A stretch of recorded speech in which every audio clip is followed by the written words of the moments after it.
Alright guys, welcome to HostComparison.net, the good, the bad, and the ugly of free websites and free web hosting. There are great things about free websites and the ability to create them.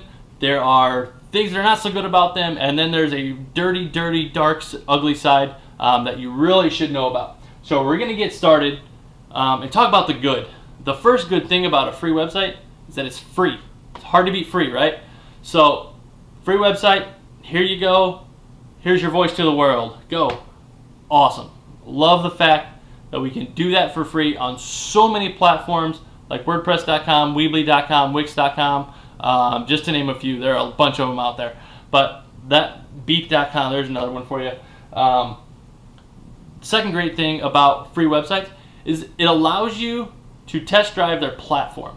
So it gives you a way that you can see if you like the way you can interact with the website, if it's easy enough for you to use, if it's going to do what you want it to do, completely for free. Love that. Love that. Number 3, no skills or knowledge required for these. You don't need to know how to code a thing. No HTML, no CSS, none of that, no PHP. You don't need to know any of that, and you can create a very good looking website completely for free, which is great. You don't need to have any server knowledge, nothing. Just go and create it just like it was a Word document. And it allows you to have unique branding. You can change the color schemes, you can put your own logo on there. All that stuff is fantastic, okay? And I love that. Now let's start talking about some of the bad things about free hosting. First bad thing is that it's free. Free always comes at a cost. Some of these sites are going to put ads over top of your website. So they'll put ads on your website and they'll take all the revenue from that. They won't share any of that with you. Some are just continually going to drive you to buy their hosting packages, which is fine. That's their business. The reason they can give you a free website in the first place is because enough people are buying their hosting. So you just need to know that you and or your website is expected to produce money for that company at some point in time. So as long as you can live with that, you're good. And when the bad part about being able to test drive a platform is that it gets you sucked in. So when you start building, a lot of times you'll start building and all of a sudden 90 minutes will go by and you're like, oh my gosh, what happened? And you'll have this whole layout done and you'll have a couple pages done and you'll feel like you're really committed to that platform. And sometimes it's not until you get 4 or 5 pages in that you realize it's not going to do what you want and need it to do, which is a huge problem because then you're already emotionally and time invested in that platform. And a lot of people have a hard time getting away from that. So just be cognizant of that and don't be afraid to walk away from half a day of work if it's not going to be a solution that's going to work for you. And then the fact that you don't need skills is awesome until you need it to do something specific. So when you don't need skills, it usually means the platform isn't very customizable.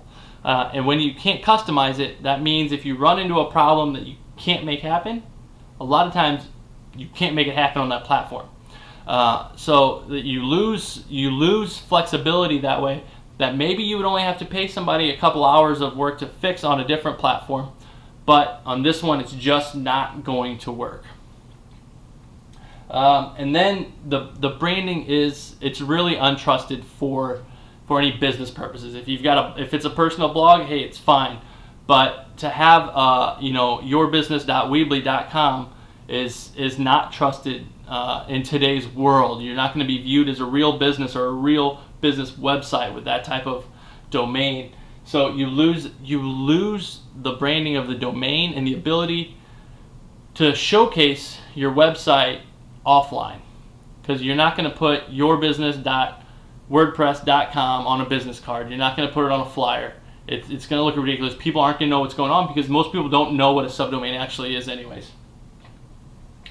Okay, and now the real ugly part of free websites is that you don't own them. Therefore, you don't control them. Therefore, they can go away at any point in time. I'm not saying this is a common occurrence. I'm not saying I've ever seen it happen, but it's absolutely possible that your website, your free website, could go away at any point in time. Poof, gone. All your work, all your messaging, just gone. It is possible because you don't own it. Alright guys, so there it is. That's the good, the bad, and the ugly of free website hosting. I hope this helped. If you found it useful, give it the old thumbs up or the heart. Follow our channel here, and always, if you have questions, leave them in the comments or visit HostComparison.net and we'll get your questions answered. Talk to you later, guys.